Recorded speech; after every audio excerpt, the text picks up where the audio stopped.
कार्यक्रम में उपस्थित मध्य प्रदेश के गवर्नर श्री मंगूभाई पटेल, मुख्यमंत्री श्री मोहन यादव जी, अन्य सभी महानुभाव, देवी और सज्जनों, सबसे पहले तो मुझे यहां आने में विलंब हुआ, इसके लिए आप सबकी क्षमा चाहता हूं। विलंब इसलिए हुआ क्योंकि कल जब मैं यहां पहुंचा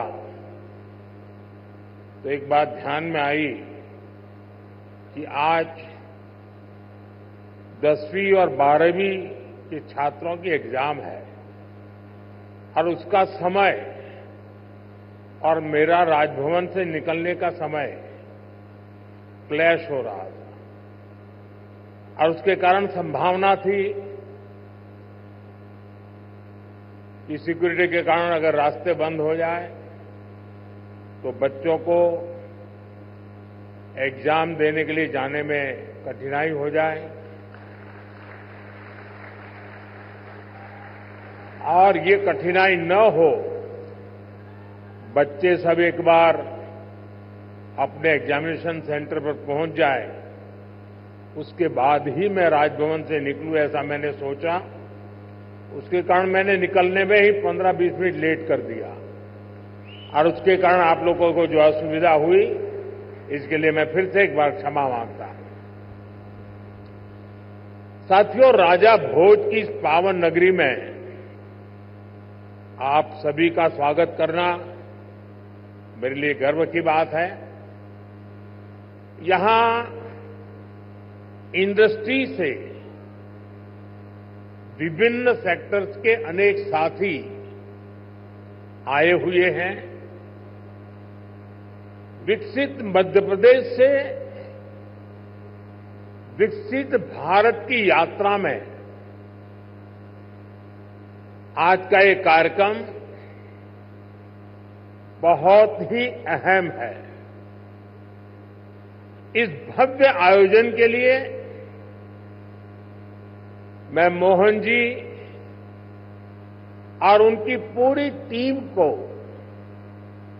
बहुत बहुत बधाई देता हूं। साथियों, भारत के इतिहास में ऐसा अवसर पहली बार आया है जब पूरी दुनिया भारत के लिए इतनी ऑप्टिमिस्टिक है। पूरी दुनिया में चाहे सामान्य जन हो, अर्थनीति के एक्सपर्ट्स हो, विभिन्न देश हो या फिर इंस्टीट्यूशन, सभी को भारत से बहुत आशाएं हैं। पिछले कुछ हफ्तों में जो कमेंट्स आए हैं वो भारत में हर इन्वेस्टर का उत्साह बढ़ाने वाले हैं। कुछ दिन पहले ही वर्ल्ड बैंक ने कहा है भारत आने वाले सालों में ऐसे ही दुनिया की फास्टेस्ट ग्रोइंग इकोनॉमी बना रहेगा। ओईसीडी के एक अहम रिप्रेजेंटेटिव का कहना है, future of the world is in India. कुछ ही दिन पहले क्लाइमेट चेंज पर यूएन की एक संस्था ने भारत को सोलर पावर की सुपर पावर कहा था।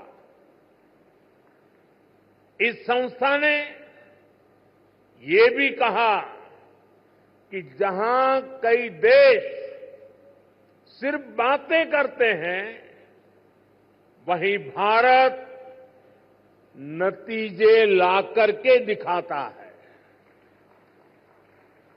हाल ही में एक रिपोर्ट आई है, इसमें बताया गया है कि ग्लोबल एरोस्पेस फर्म्स के लिए कैसे भारत एक बेहतरीन सप्लाई चेन के रूप में उभर रहा है। ग्लोबल सप्लाई चेन चैलेंजेस का जवाब वो भारत में देख रहे हैं। मैं ऐसे कई एग्जाम्पल यहां कोट कर सकता हूं जो भारत पर दुनिया के कॉन्फिडेंस को दर्शाते हैं। ये कॉन्फिडेंस भारत के हर राज्य का भी कॉन्फिडेंस बढ़ा रहा है। और आज ये हम मध्य प्रदेश की इस ग्लोबल समिट में भी देख रहे हैं, महसूस कर रहे हैं। साथियों, मध्य प्रदेश पॉपुलेशन के हिसाब से भारत का 5th लार्जेस्ट स्टेट है। एमपी एग्रीकल्चर के मामले में भारत के टॉप के राज्यों में है। मिनरल्स के हिसाब से भी एमपी देश के टॉप 5 राज्यों में है। एमपी को जीवनदायिनी मां नर्मदा का आशीर्वाद भी प्राप्त है।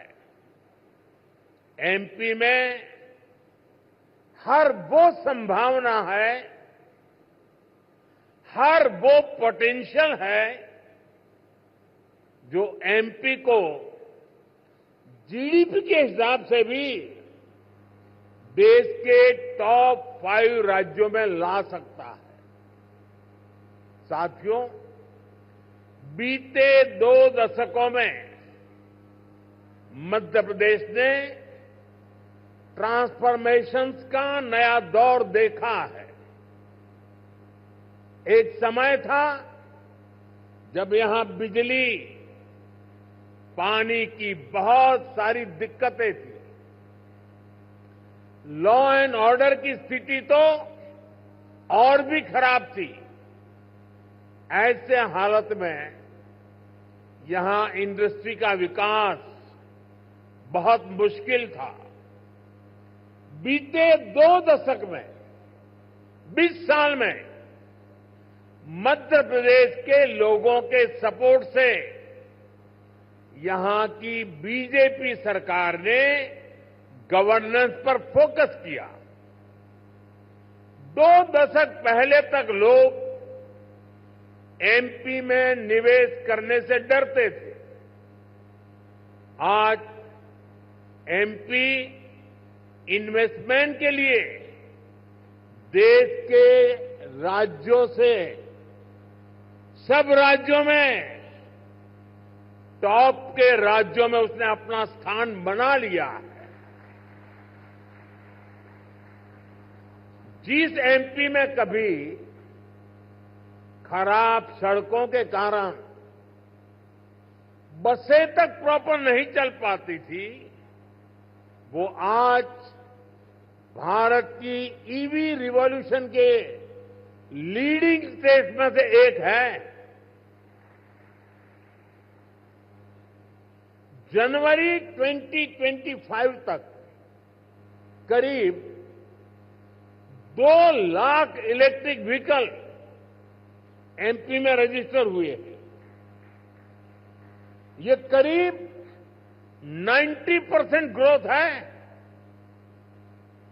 ये दिखाता है कि एमपी आज मैन्युफैक्चरिंग के नए सेक्टर्स के लिए भी एक शानदार डेस्टिनेशन बनता जा रहा है और मैं मोहन जी को बधाई देता हूं, उनकी टीम को बधाई देता हूं कि उन्होंने इस वर्ष को उद्योग और रोजगार वर्ष के रूप में मनाना तय किया है। साथियों, बीते दशक में भारत ने इंफ्रास्ट्रक्चर के बूम का दौर देखा है। मैं कह सकता हूं, इसका बहुत बड़ा फायदा एमपी को मिला है।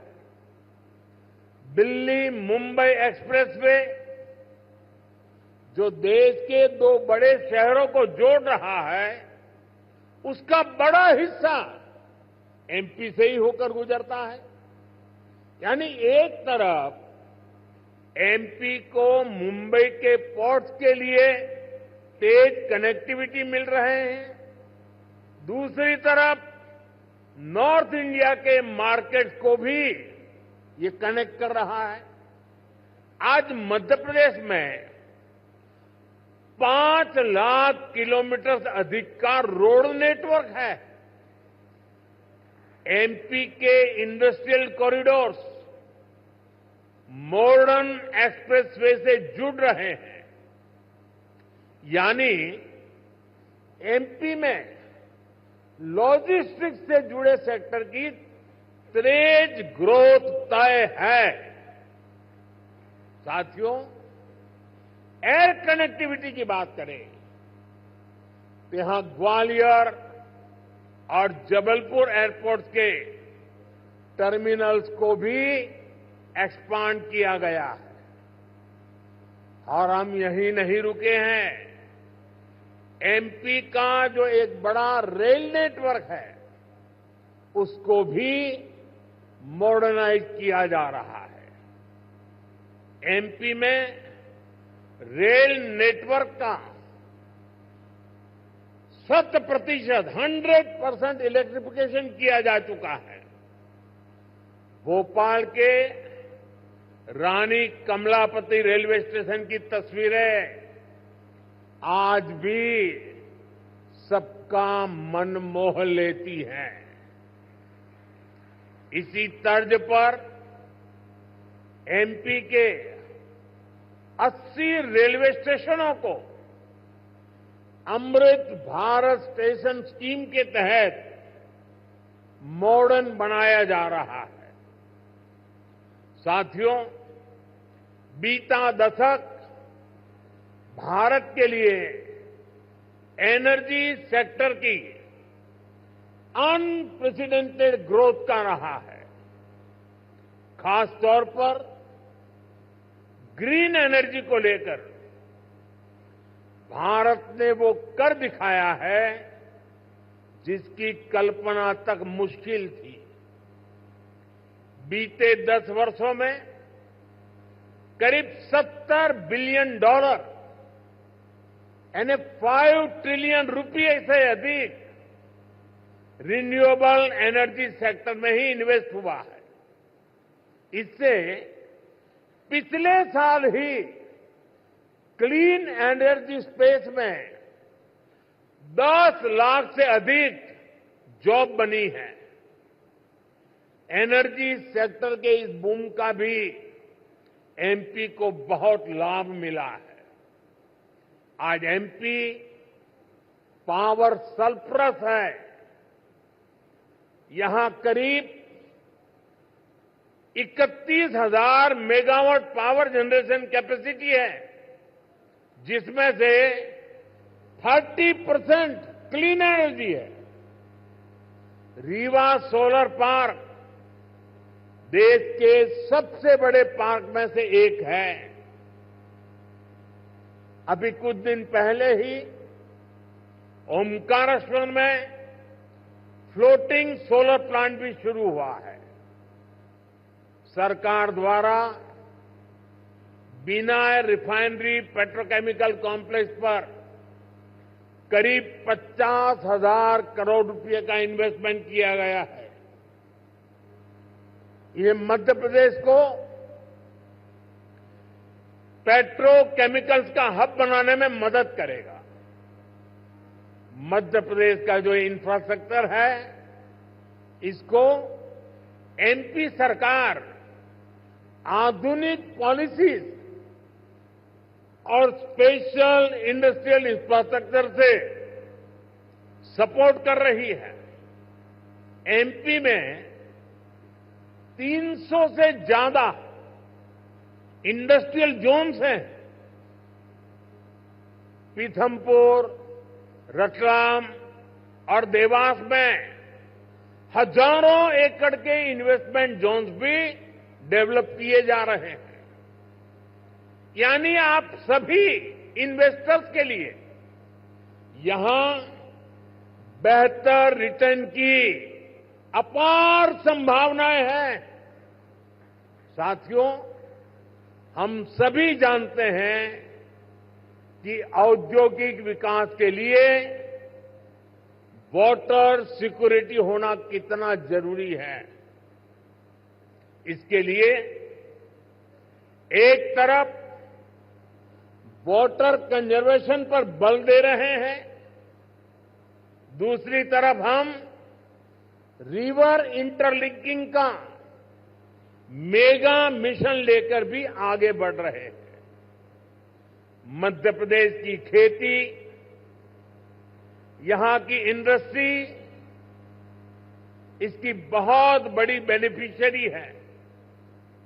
हाल में ही 45,000 करोड़ रुपए के Ken Betwa river interlinking project पर काम शुरू हुआ है। इससे करीब 10 लाख हेक्टेयर एग्रीकल्चरल लैंड की प्रोडक्टिविटी बढ़ेगी। इससे एमपी में वाटर मैनेजमेंट को भी नई ताकत मिलेगी। ऐसी सुविधाओं से फूड प्रोसेसिंग, एग्रो इंडस्ट्री और टेक्सटाइल सेक्टर में बहुत बड़ा पोटेंशियल अनलॉक होगा। साथियों, एमपी में डबल इंजन सरकार बनने के बाद विकास की गति भी जैसे डबल हो गई है। केंद्र सरकार कंधे से कंधा मिलाकर एमपी के विकास में, देश के विकास में जुटी है। चुनाव के समय मैंने कहा था कि अपने तीसरे टर्म में हम 3 गुना तेजी से काम करेंगे। ये स्पीड हम साल 2025 के पहले 50 दिनों में भी देख रहे हैं। इसी महीने हमारा बजट आया है। इस बजट में भारत की ग्रोथ के हर कैटालिस्ट को हमने एनर्जाइज किया है। हमारा मिडिल क्लास सबसे बड़ा टैक्स पेयर भी है। ये सर्विस और मैन्युफैक्चरिंग के लिए डिमांड भी क्रिएट करता है। इस बजट में मिडिल क्लास को एम्पावर करने के लिए अनेक कदम उठाए गए हैं। हमने 12 लाख रुपए तक की इनकम को टैक्स फ्री किया है।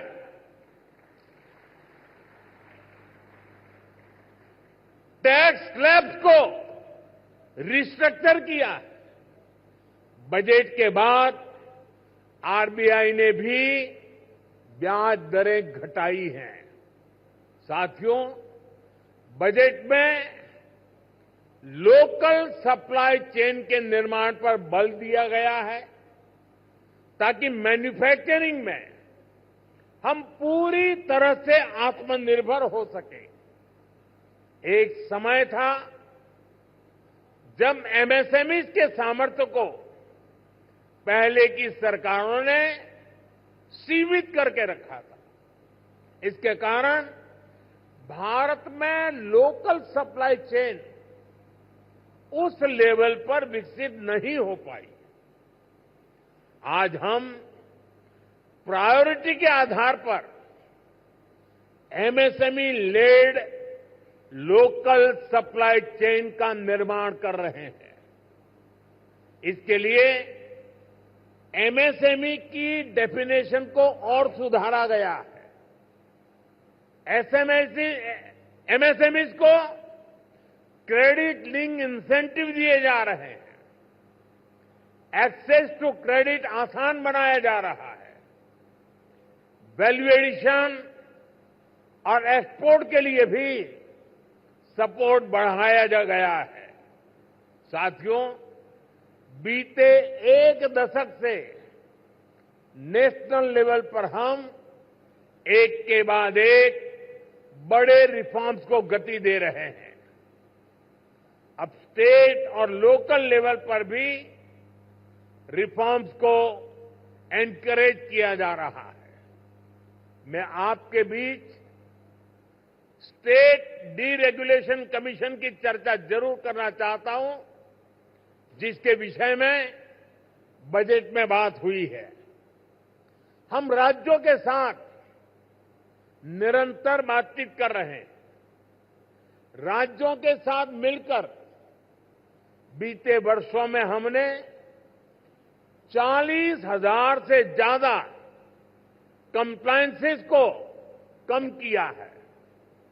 बीते सालों में ऐसे 1500 कानूनों को खत्म किया गया है जो अपना महत्व खो चुके थे।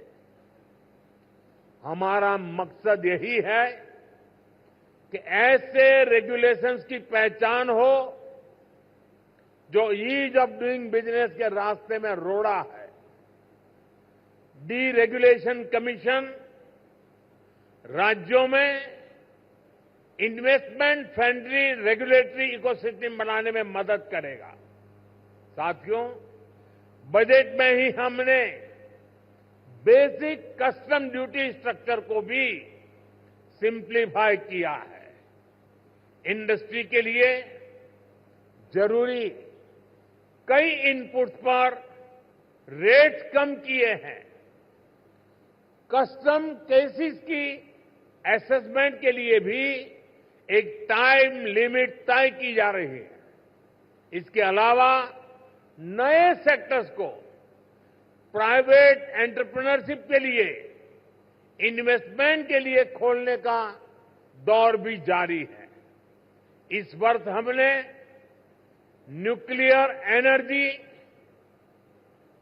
बायो मैन्युफैक्चरिंग, क्रिटिकल मिनरल्स की प्रोसेसिंग, लिथियम बैटरी की मैन्युफैक्चरिंग, ऐसे अनेक नए एवेन्यूज इन्वेस्टमेंट के लिए ओपन किए गए हैं। ये सरकार के इंटेंट और कमिटमेंट को दिखाता है। साथियों, भारत के विकसित भविष्य में 3 सेक्टर्स की बहुत बड़ी भूमिका रहने वाली है। ये तीनों सेक्टर्स करोड़ों नई जॉब क्रिएट करने वाले हैं। ये सेक्टर्स हैं टेक्सटाइल, टूरिज्म और टेक्नोलॉजी। आप टेक्सटाइल के सेक्टर को ही देखें तो भारत कॉटन, सिल्क, पॉलिएस्टर और विस्कोस का दूसरा सबसे बड़ा प्रोड्यूसर है। भारत का टेक्सटाइल सेक्टर करोड़ों लोगों को रोजगार देता है। भारत के पास टेक्सटाइल से जुड़ी एक पूरी ट्रेडिशन भी है, स्किल भी है और एंटरप्रेन्योरशिप भी है। और मध्य प्रदेश तो एक प्रकार से भारत की कॉटन कैपिटल है। भारत की करीब 25% organic cotton supply Madhya Pradesh से ही होती है। मध्य प्रदेश मलबरी सिल्क, इसका भी देश का सबसे बड़ा प्रोड्यूसर है। यहां की चंदेरी और माहेश्वरी साड़ियां बहुत पसंद की जाती हैं। इन्हें जीआई टैग दिया जा चुका है। इस सेक्टर में आपका इन्वेस्टमेंट यहां के टेक्सटाइल को ग्लोबली अपनी छाप छोड़ने में बहुत मदद करेगा। साथियों, भारत ट्रेडिशनल टेक्सटाइल के अलावा नए एवेन्यूज भी खोज रहा है। एग्रो टेक्सटाइल, मेडिकल टेक्सटाइल और जियो टेक्सटाइल, ऐसे टेक्निकल टेक्सटाइल को हम बढ़ावा दे रहे हैं। इसके लिए नेशनल मिशन शुरू किया गया है। इसे बजट में भी हमने प्रोत्साहन दिया है। आप सभी सरकार की पीएम मित्र स्कीम से भी परिचित है। देश में टेक्सटाइल सेक्टर के लिए ही 7 बड़े टेक्सटाइल पार्क बनाए जा रहे हैं।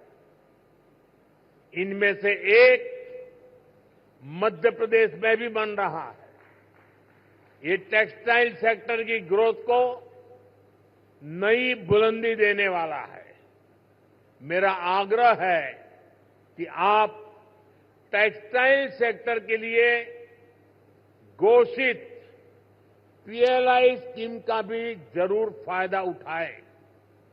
साथियों, टेक्सटाइल की तरह ही भारत अपने टूरिज्म सेक्टर में भी नए आयाम जोड़ रहा है।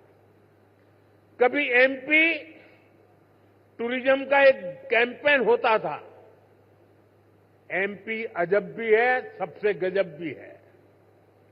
जहां एमपी में नर्मदा जी के आसपास के स्थानों का, आदिवासी क्षेत्रों में टूरिज्म इंफ्रास्ट्रक्चर का बहुत अधिक विकास हुआ है। यहां कितने ही सारे नेशनल पार्क्स हैं। यहां हेल्थ एंड वेलनेस से जुड़े टूरिज्म के लिए भी अपार संभावनाएं हैं। हील इन इंडिया, इसका मंत्र दुनिया को पसंद आ रहा है। हेल्थ एंड वेलनेस के क्षेत्र में भी इन्वेस्टमेंट के लिए अपॉर्चुनिटीज लगातार बढ़ रही है। इसलिए हमारी सरकार इसमें पब्लिक प्राइवेट पार्टनरशिप को एनकरेज कर रही है। भारत की ट्रेडिशनल ट्रीटमेंट को, आयुष को भी बहुत बड़े लेवल पर प्रमोट किया जा रहा है। हम स्पेशल आयुष वीजा भी दे रहे हैं। इन सभी से एमपी को भी बहुत फायदा मिलने वाला है। वैसा साथियों, आप यहां आए हैं तो उज्जैन में महाकाल महालोक देखने जरूर जाएं। आपको महाकाल का आशीर्वाद भी मिलेगा और देश टूरिज्म और हॉस्पिटैलिटी सेक्टर को कैसे एक्सपांड कर रहा है, इसका अनुभव भी मिलेगा। साथियों, मैंने लाल किले से कहा है, यही समय है, सही समय है आपके लिए एमपी में इन्वेस्टमेंट करने और इन्वेस्टमेंट बढ़ाने का भी यही सही समय है। एक बार फिर आप सभी को बहुत बहुत शुभकामनाएं, बहुत बहुत धन्यवाद।